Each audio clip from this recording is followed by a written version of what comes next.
Você sabia que é uma imbecilidade se falar que existe contradição entre o Código Penal e o Código de Processo Penal para a definição do lugar do crime?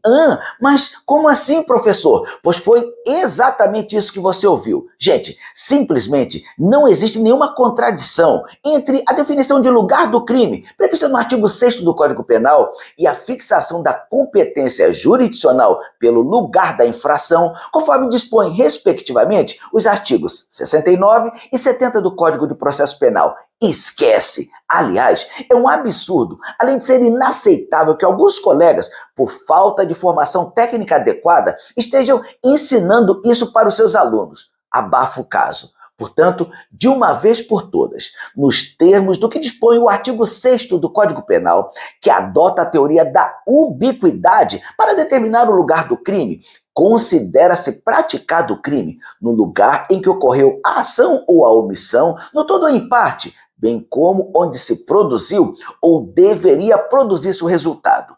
Porém, muitíssima atenção.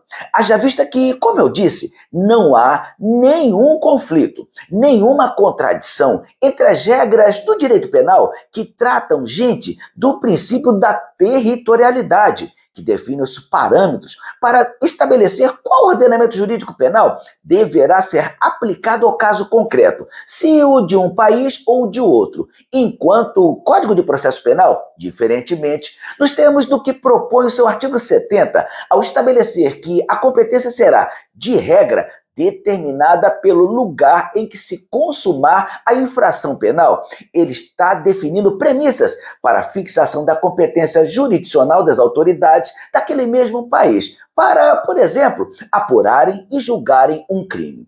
Portanto, reforça-se que a teoria da ubiquidade é uma regra aplicável apenas quando envolve crimes que tenham sido cometidos, ao menos em parte, no Brasil e também no território de outro país, não sendo válida para crimes cometidos exclusivamente dentro do nosso território, prevalecendo para esses casos a competência, aí sim, estabelecida pelo Código de Processo Penal, uma vez que não haverá dúvidas acerca do ordenamento jurídico que deverá ser utilizado para definir a punição da conduta. Desta feita, ilustrativamente, imaginemos que um sujeito, estando na fronteira, porém em território paraguaio, com o intuito de matar, efetuasse disparos de arma de fogo e conseguisse atingir e tirar a vida de um desafeto seu que estivesse no lado brasileiro da fronteira. Nessa hipótese, em virtude da aplicação da teoria que estamos estudando, diremos que tanto o Paraguai será considerado o lugar do crime, pois foi o local no qual ocorreu a ação, tendo, consequentemente, competência para apurá-la, quanto o Brasil, que também terá competência jurídico-penal em relação ao caso. Isso porque, conforme o exemplo, ele teria sido o local onde se deu o resultado.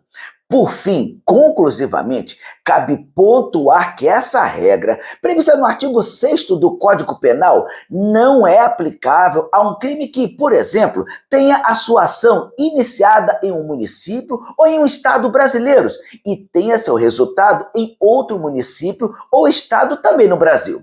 Uma vez que, em tal situação, como todas as fases do crime teriam ocorrido em território nacional, automaticamente haverá aplicação do direito penal brasileiro, estabelecendo-se assim e agora a competência jurisdicional pelas regras dispostas a partir do artigo 69 do Código de Processo Penal.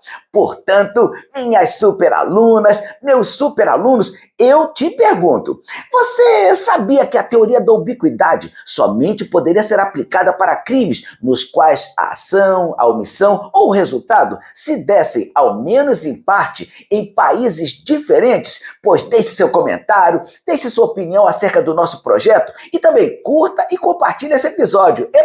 Mas apenas compartilhe com pessoas assim como você, que buscam conteúdo de qualidade nas redes sociais.